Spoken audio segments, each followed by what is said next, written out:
कैसे हैं मेरे प्यारे बच्चों। आशा करते हैं आप सभी अच्छे होंगे और अपने पढ़ाई में व्यस्त होंगे। तो बच्चों, आज हम इस वीडियो में बातचीत पाठ यानी जो कि बाल कृष्ण भट्ट जी के द्वारा लिखा गया है, इनके सभी सब्जेक्टिव क्वेश्चन को इस वीडियो में हम लोग देखेंगे। आपके एग्जाम के लिए बहुत महत्वपूर्ण है। चलिए, आपके स्क्रीन पर दिख रहा है फर्स्ट क्वेश्चन। अगर हमें वाक शक्ति न होती तो क्या होता। देखिए बुआ, कहता अगर अपने सबके अंदर में यानी मनुष्य के अंदर में बोलने की शक्ति नहीं होता तो क्या होता। देखिए, अगर वाक शक्ति के द्वारा जो है ना हम बोल पाते हैं किसी के सामने, तो किसी की बातों को समझ पाते हैं, तो कह सकते हैं बुआ वाक शक्ति जो है ना ईश्वर के द्वारा मनुष्य को दिया गया वरदान है। अगर हमने वाक शक्ति न होती, अगर हमें वाक शक्ति नहीं होती तो सारी सृष्टि गूंगी प्रतीत होती। हम अपनी बातें, अपनी भावनाओं तथा सुख दुख का अनुभव हम करते हैं, वो नहीं कर पाते। वो हम दूसरी इंद्रियों के द्वारा करते। अगर नहीं होता तो इशारों में बात करते और न हम किसी से कह पाते न सुन पाते।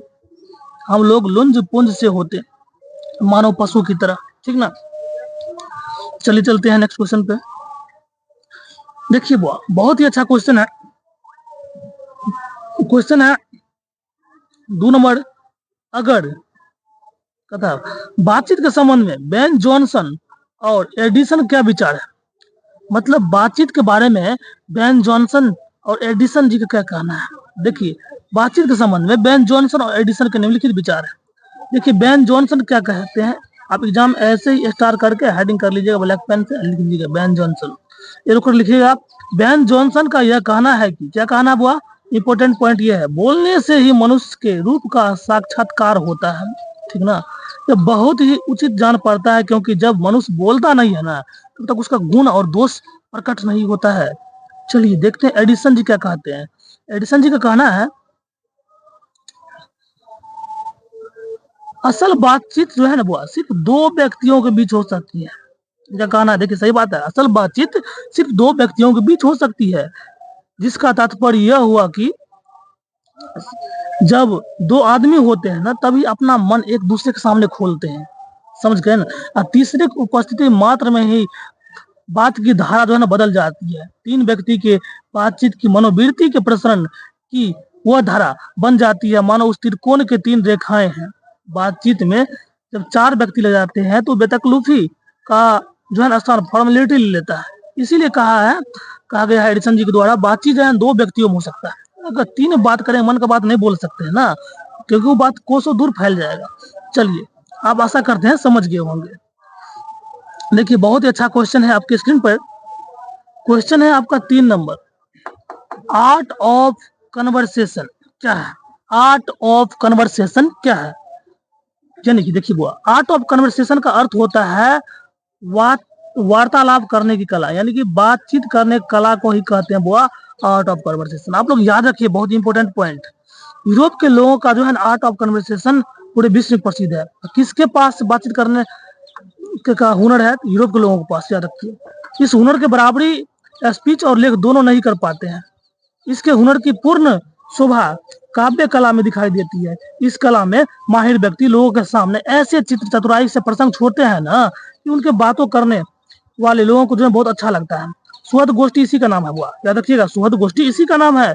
सुहद गोष्ठी की विशेषता है कि बोलने वाले व्यक्ति अपनी बातों को इतनी चतुराई से बोलते हैं ना, उनके वाक्यों में अभिमान का या कपट कहीं दिखाई नहीं देती है और बातचीत आराम से होती है। यानी कि एक बात समझ लीजिए, बात आर्ट ऑफ कन्वर्सेशन क्या है। देखिए बुआ, आर्ट ऑफ कन्वर्सेशन जो है ना, ये बातचीत करने को कला कहते हैं। इसमें ऐसे चतुराई से बात करिए कि सुनने वाले को मोहित कर ले। ठीक ना। और ये कला बुआ बताया है किताब में, यूरोप के लोगों के पास है। ठीक ना। चलिए, इसी के नाम सुहद गोष्ठी, आप लोग इतना बस बोल दीजिएगा। चलिए चलते हैं आपके क्वेश्चन नंबर 4 की तरफ।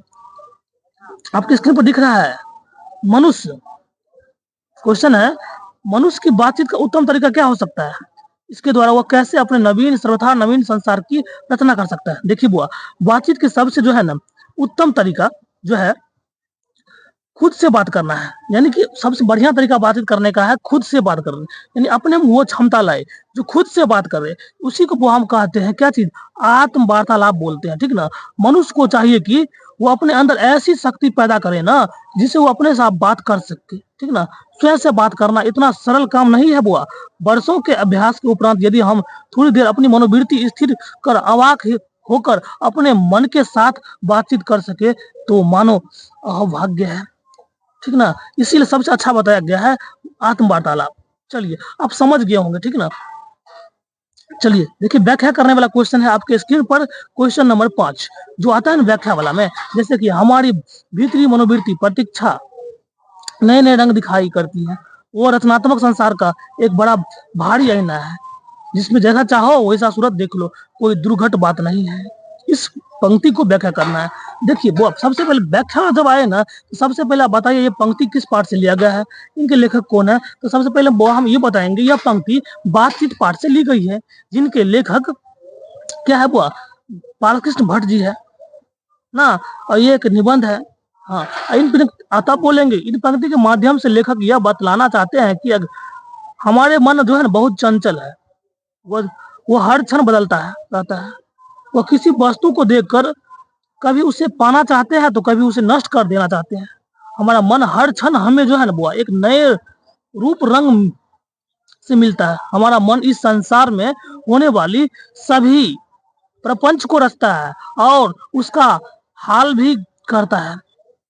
वह इस प्रपंच नाथमक संसार का एक बड़ा भारी आईना है। इस आईने में हम जैसे चाहे वैसे सूरत देख सकते हैं।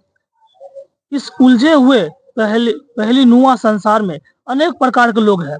कभी कदा सभी की सोचने समझने अब बातचीत करने का तरीका भी क्या होगा वो अलग अलग होगा। एकदम सही बात है, जिसके कारण कोई भी किसी का दुश्मन है ना, तो कोई किसी का दोस्त है। यह सब हमारे जो है इस चंचल मन के कारण है बुआ।